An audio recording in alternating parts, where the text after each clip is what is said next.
Bible reading is from Luke chapter 16 and reading from verse 14. The Pharisees who loved money heard all this and were sneering at Jesus.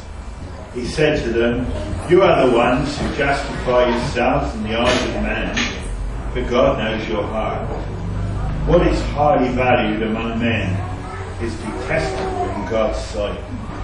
The law and the prophets were proclaimed until John. Since that time, the good news of the kingdom of God is being preached, and everyone is forcing his way into it. It's easier for heaven and earth to disappear than for the least stroke of a pen to drop out of the law. Anyone who divorces his wife and marries another woman commits adultery, and the man who marries a divorced woman commits adultery. There was a rich man who was dressed in purple and fine linen and lived in luxury every day. At his gate was laid a beggar named Lazarus, covered with sores, longing to eat what fell from the rich man's table. Even the dogs came and licked his sores. The time came when the beggar died, and the angels carried him to Abraham's side. The rich man also died and was buried. In hell, where he was in torment, he looked up and saw Abraham far away, with Lazarus by his side. So he called him, "Father Abraham, have pity on me. Send Lazarus to dip the tip of his finger in water and cool my tongue, because I'm in agony in this fire." But Abraham replied, "Son, remember that in your lifetime you received your good things, while Lazarus had bad things, but now he is comforted here and you are in agony. Beside all this, between you and us, a great chasm has been fixed, so that those who want to go from here to you cannot, nor can anyone cross over from there to us." He answered, "Then I beg you, Father, send Lazarus to my father's house, for I have 5 brothers." Then he warned them so that they will not also come to this place of torment. Abraham replied, "They have Moses and the prophets. Let them listen to them." "No, Father Abraham," he said, "but if someone from the dead goes to them, they will repent." He said to him, "If they do not listen to Moses and the prophets, they will not be convinced even if someone rises from the dead."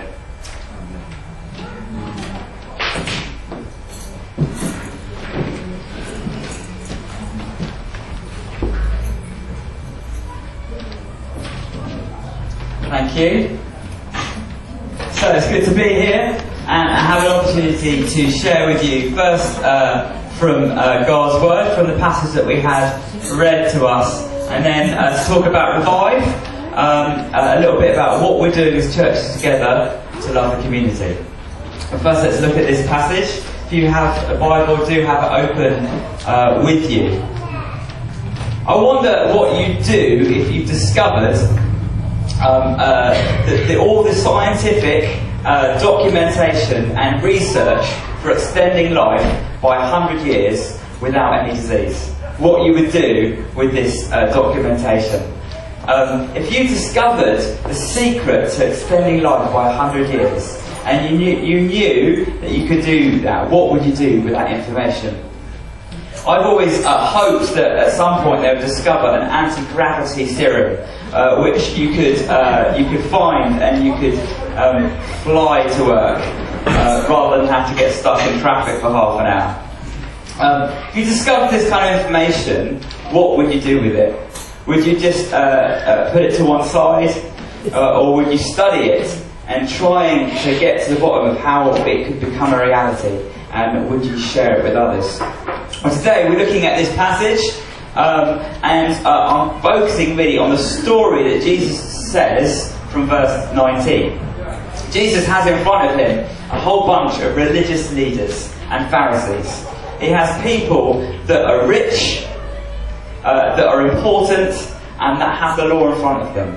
Yet, with all those things, they've missed the point completely about what the Bible is all about and what God and Jesus is all about. So Jesus tells them this story. And in the story, we find two people, two very different people. The first person is an unnamed person who is very, very rich. Very rich. So they're described as having expensive clothes. So they would have your Ralph Lauren jeans and your Armani shirt and your Gucci shoes, and they would be, you'd see them coming a mile off with their Rolex glistening in the sun. You see that these people, they've got it. They're very rich. And they lived in luxury. And my idea of luxury is the house that I designed when I was about 8.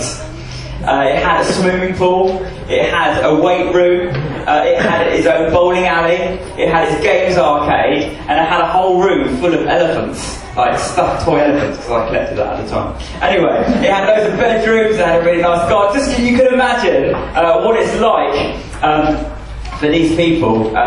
He lived in luxury. The other person in the story is someone called Lazarus. He's a named person, and all we know about him is he's very, very poor. He has nothing. Instead of expensive clothes, he has sores on his body. Instead of having everything, he has nothing. And he only has what he begs for. He has nothing. So they have very, very different lives. And the Bible then talks about that. Then when they come to die, and when they get to face eternity, they also have very, very different lives. One, the poor person ends up in heaven, at Abraham's side, with a massive feast for eternity. And the other person ends up in hell with torment and pain. What does you think about those two people? Who you'd rather be? Someone that suffers and doesn't have things, everything that they want while they're on earth, but then in eternity has everything? Or do you want things now? And I wonder how your life reflects that desire. So the story continues with the rich man who's ended up in hell, and he's begging for help. And from that place he calls out to Abraham and says, "Send Lazarus to dip his finger in the water to cool my tongue. I need help, because this isn't very nice." The answer is very interesting. The first thing that he says is that you had everything while you were on earth, and Lazarus had nothing. Now you have the consequences of that. So is Jesus saying that if you are rich, you are going to end up in hell? No, I hear you say. Well done. Some people's attention. Interesting enough, in the parable you see Lazarus standing next to who? Abraham. What do we know about Abraham is he was very, very wealthy. Okay, so Abraham, who was very wealthy, ended up in heaven. So it's got nothing to do with being rich. I think it's got to do with priorities. See, the people that Jesus is speaking to prioritise money. They prioritise being rich. Being rich is their goal. They want to be rich. They want to be popular. They want to be respected by people. And that is their priority. God is not really their priority. God, you can see that, can't you, from how Jesus speaks to different the Pharisees and people. Their priority is not God. And what Jesus is talking about is, where is your priorities? What are you putting your hope in? Because actually, what the Bible teaches is that we need to prioritise God. God needs to be our number one. Because He is the one that created us. He is the one that loves us. Everything we have, the whole earth is His. Everything we have is owned by Him. The fact that we can breathe, the fact that we live, everything we have, we owe to God. And so He should be our priority. And if we make Him our number one, interestingly, sometimes you end up with money. When God spoke to Solomon, He said, "What is it? If you could have anything in the world, what would you like?" Solomon says, I want to be wise. I want to be the wisest person in the world. And God was like, that is a great answer. Having wisdom and godly wisdom is really important. Because you asked that, I'm also going to make you very rich. And actually, because Solomon's heart was for God and to live for God, he got some of these other things. So it's not that God doesn't want us to have money. It's not that God doesn't want us to be popular. It's not that God doesn't want us to be famous. Or to have all these things that, like, we all maybe have a temptation to prioritise something over God. So maybe you could think about, well, this doesn't mean that God doesn't want us to have that. It's just that if that's our goal, and that's our primary goal, and God is second, or third, or 100th, then that's not really the way it works. God wants us to put Him as number one.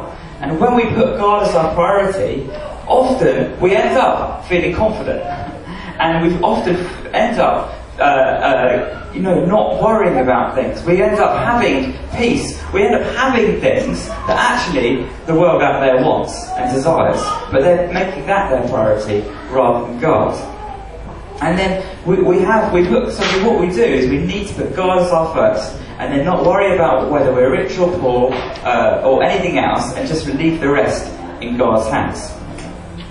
Next in the story, then we see that the rich man says to Abraham another thing. Okay, then, if that can't happen, if I can't get out of here, I've made my choice while I was on earth, and I ended up, because of the choices I made, I ended up here. Can you please raise someone from the dead and send them to my 5 brothers, because I don't want them to end up in the same place that I did.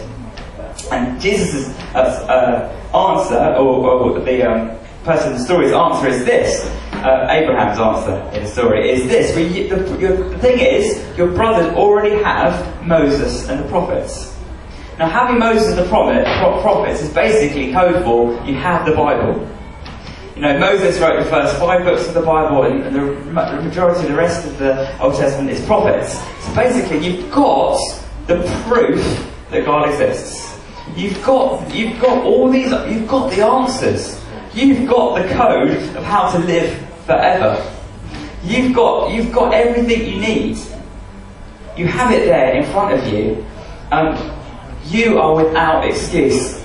You chose to either ignore that or to twist it and to make it, suit your own purposes. Because actually, the Bible is what we need. The Bible is our code book of how to get the most out of life and how to get eternal life. We need the Bible is the most important and precious thing. It is God's way of saying, look, this is me, this is who I am, you are without excuse. This is what I want you to prioritise.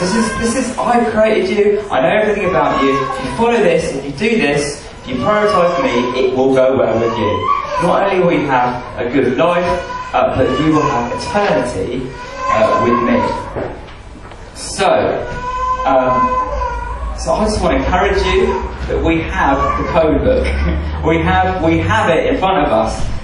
Read it, enjoy it, study it. It might be like reading like a science document of how to extend life by 100 years. It might not be the easiest thing to read, or might be the easiest thing to get your head around. But it is the answer. It is proof. We have proof that Jesus lives. We have proof that Jesus existed. He died. He rose again. We have all this proof. We have the proof that the world was created. That actually God sent people to the world and constantly sends people to the world to tell us about Himself, who He is, and what He wants us to do. So having miracles, which is what He asked for, isn't going to help. And that didn't help for them. Because if you know that Jesus, while He was on earth, He did actually raise someone called Lazarus, and he came back to life. And Jesus Himself died and came back to life. Did that change their minds? Did they, seeing this amazing thing, did that change their minds? Unfortunately not. Verse 31 says, if they will not listen to Moses and the prophets, They won't be convinced even if someone is raised from the dead. Sad that, isn't it? That, you know, I feel like I can't understand how people don't see that there has to be a God. That when I think about how complicated we are, when I think how complicated the world is, there has to be a creator God. And the evidence we see for Jesus is there, plain to see. It's not necessarily the easiest or nicest thing. Sometimes we don't want this, we don't want to believe that. But even so, it is the truth. And that should be enough. Jesus, we know that Jesus lived, we know that he died, and we know that he came back to life. And Jesus' resurrection, the fact that Jesus came back to life, authenticated everything he did and everything he said. So as we read the Bible, we can see that what Jesus said was true, because he's alive, because he came back to life. It's really important. If you were in a fork in the road and you didn't know whether to go this way or that way, and there were two people, would you ask the person that was living or the person that was dead for directions? You would. You'd ask the person that was alive. We don't look to other people. We look to that have had lots of interesting philosophies that have died. We look to Jesus because he is alive, and that is important. So, what do we learn from this passage? We learn that we need to make God our number one. We need to prioritise him over everything else. The Bible says, love the Lord your God with your heart, soul, mind and strength. He deserves everything that we've got. So let's prioritise him and let whatever else happens. And trust him and believe in him. Second, we'll read the Bible. Study, learn about God, who he is. He's revealed himself to us. Learn about him. In these days we have the Bible on CD.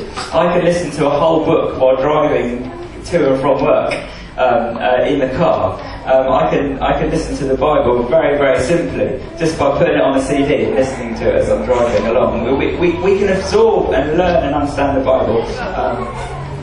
So we should do that. We should share our hope with others. He wanted his brother to know that he didn't want to end up in hell. And the truth of the matter is that we are eternal beings. We're all going to live forever. And the choices we make on earth affects eternity. And so we need to share that truth with others and be ready to share and give the hope that we have within us. And the other thing that the rich man didn't do is he was there, he had the law, he had everything, and every day someone was brought in front of him who had nothing. And would beg and say, please give me, please help me, please help me, please help me. And every day, his whole life, he just ignored him and ignored him. It's important that we, as Christians, take the Bible seriously, with loving God with everything, but also loving our neighbour as ourselves. We need to look out for those people, and because that's the reason that Jesus gave in this parable for this person not ending up in heaven. He prioritised other things and didn't think about others and didn't think about God. We need to do that. So that's what I wanted to share with you from this passage, which I think is a really, really interesting thing that Jesus said. He's warning us. He's saying, this is the truth. I want you to know this. It's something that we all need to know and we all need to listen to. It's not the easiest thing to maybe hear, but it's what Jesus said, and so that's what we believe is truth. Before I finish though, I do want to have an opportunity just to talk about Revive and just want to share with you. So one of the things that I do, my job, is to oversee what we're doing as churches together to love the community. The Bible says, as I said, we need to love our neighbour as ourselves. And about 10, 11 years ago, we started seeing that actually there are quite a lot of needy people in our community. There are people outside our doors that are lonely, that are in relative poverty, that are suffering from mental health. The island has a really high teenage pregnancy rate, a really high male suicide. It's becoming one of the most deprived, or seen as one of the most deprived places in the UK. We have needy people in our community, and Jesus created them and loves them and wants to care for them and wants to look after them. and He wants to use us to do that. And so we began to, as a group of people, to see that there was needs in the community. And so a project called Needs and Seeds was set up, which was gardening, house clearing and painting for people in need. And a project called Park Life, which was a big family fun festival to bring families that, together, to give them fun, to give them community, to give them hope, to make them feel special. And we just started doing those two things. I think I got involved in Needs and Seeds probably about 2 years after it started, and I got involved in Park Life. On the first year, I was put on manning a basketball hoop. So my job was to man a queue of volunteers, and if they got it in the basketball hoop, I gave them a lolly. And that's what I did for 2 days straight. And after the first Park Life, I was approached. So we really think we should make this project continue. It's really easy. There's this group of people that will do the stage and they'll do the burger van. You just need to bring a few people together to do a few things. So I said, okay, I'll do this. Let's make this happen. And then before I knew it, we had a team of people with new ideas. And I'm a bit of a visionary myself, so I had some new ideas as well. And we thought, oh, we could make this 3 days. Or we could actually have this area and that area, and before we know it, we had cream tea tents, and it expanded. And we've been doing Park Life, as you know, for 10 years now. But off the back of that, I was approached by various people. First of all, I was approached by the police and the council, saying, "I really like the event that you do. There's a lot, but we've got a real problem with young people hanging around the bus station. They love music. We'd love to put on an event." So I was just like, okay, you find the money, we'll find the people. And then we set up something called Band Night, which ran every 2 months for 7 years. And we had 300 young people come along. Alongside that, we found out that the local youth cafe was only getting 4 or 5 kids a night, whereas we were getting 300 kids a night. So we're like, how about you, as the church, why don't you help out at Newport Youth Cafe? So okay, let's help out. Let's redesign it. Let's spend a bit of money making it look nice, and then we'll run it on Fridays, and you run it on Wednesdays, and we'll see what happens. Before we know it, 50, 60 kids a night. Alongside that, I was asked to get involved in Needs and Seeds, and so I started being involved in that and helping that happen. We also worked with a group of young people that wanted to love their school, so we set up something called AOK Day, where we were giving free orange juice in schools. And then other family events came. People kept on coming. Oh, actually, let's do this, do more things. And then people kept on saying to me, you know, we think the work you do is really great here at Park Life. You should really speak to the people that run Band Night. And then we'd be at Band Night and say, oh, you should speak to the people that come into Carisbrooke High School and give away juice. And we were like, well, we're kind of the same people. And so it was approached to us about 6 years ago that we put all of this under a name, so that people could realise that the church is taking seriously its responsibility to love the community. Let's do something together. And so the heart behind Revive is that we need to love, as a church, we need to love the community. And together, as churches, together, there's 600, 700 people that come into Newport every Sunday to worship Jesus. As an army of people, we can really make an impact on the community. Revive is the church loving the community. And it's matching up the gifts and skills within the church with the needs of the community. And so, now we've set up Revive, we have people approaching us saying, I'd love to set up this project here. I'd like to do this for the elderly. I'd like to do this for the pregnant teenagers. I'd like to do this. And what we do as Revive is to say, let's see if there's other people from other churches. Maybe we can help make things happen. And as people come to us, as opportunities come from us, we set things up and we make things happen. It's not to replace what an individual congregation or denomination are doing individually, but it's just saying that we're actually all about loving our community. We're on the same community. We are really one church anyway. Maybe there's certain things we can do just together. And maybe, as someone, having someone like me, who is like all about Revive, can help us as a church focus on community, and Revive can be a vehicle in which we can be motivated to go out of our churches and love our community and make loving people and telling people Jesus that little bit easier and that little bit more simple. So it got along the way. Soon after setting up Revive, the opportunity came to set up Food Bank. And we had a meeting here, and Tony was talking, we'd love to do it, but we just don't quite have the resources. And I was like, well, we can make this happen. So together, we made Food Bank happen, which generally is people from this church, but it started because we needed each other to make it happen. So we put legs on a vision and made it happen because we were working together. And then the opportunity to take over the Castle Books when that closed came up. That closed, and a few of us felt it was really important not only to have Christian books to be sold in the community, but to have a community cafe, a place where people can come and like every day of the week. And so we created something called the Living Room, which is opposite Phil's Diner, which is a place for people to come, to be looked after. You can buy drinks for people that can't afford it. We pray for people, we help people get jobs, we help people write CVs. We're there as a community cafe to support people. We have loads of needy people come in each time. 11 months ago, after taking over Newport Youth Cafe, or being involved with Newport Youth Cafe as volunteers, we were asked by the council to take it over. And the council then gave us as a church £140,000 to run this youth cafe for 2.5 years. And so we were able to make that happen. And in 11 months, just over 11 months, we've had 313 young people sign up. We had 52 on Friday. We have an average of 56 young people every time we're open.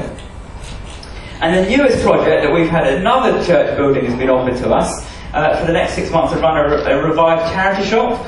We're running ahead in terms of doing all these projects, but without any funding, without any money really to back us and to help us. We've got all these ideas and projects we'd like to set up. So we're setting up a charity shop. It's going to be opposite Pound Stretch, 67A High Street, and it's going to be open on Tuesday, the 20th of October.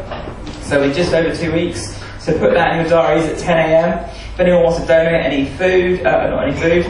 things to sell, we don't sell food or electrical items. But if anyone has stuff that's lying around the house and they want to give to us, speak to me afterwards, and I can tell you how you can donate. And there's loads of other projects that I don't think I've got time to go because it's taking longer than I thought.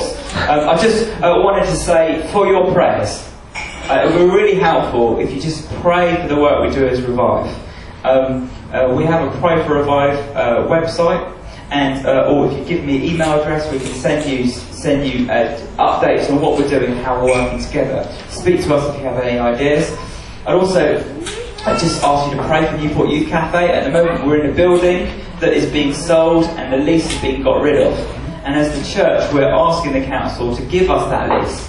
And we could potentially be in a position at the end of this month, either that we've been given this amazing building that we can, as a church, utilise and do amazing things, much more than just youth work, or that we could be kicked out and we could be homeless and have nowhere. So just do pray. I'm having lots of meetings with the council and lots of different people to try and kind of push forward what we do. So I'd really value your prayers for that. But do pray for the living room. It is a community cafe, so it's not for everybody, but we do want it to be used. We do want people to know that it's there, and we want to remind people that you can get Christian cards, books, gifts. Just think about Christmas time. There's going to be loads of things you can do. And then, as I said, if you want to make donations to the charity shop, then do that. And do pray that that is a success, and that we can make a success of that. Any more questions? Because I did speak very quickly about that. Then do speak to me afterwards. I'm just going to pray and hand over to Sally. Lord, thank you for your words. Thank you that you give us what we need to get to heaven. Lord, that you want us to spend eternity with you. You want us to spend eternity having a feast and having a party in mansions that are so big that we can't understand, with such bliss and such happiness. Thank you that you give us your Bible, which shows us the way of how to get there. I pray, Lord, that you'll help us to learn about how we can do that, and how we can get there, how we can live a life that reflects you, and how that we can end up getting to heaven and taking as many people with us as we can. And for all the work we do as churches together, and all the things that we do as individual churches to love our community, I just pray for your blessing upon that you will expand the work that we do, that we will see broken people mended, and people not only finding help and support, but also finding you. Amen.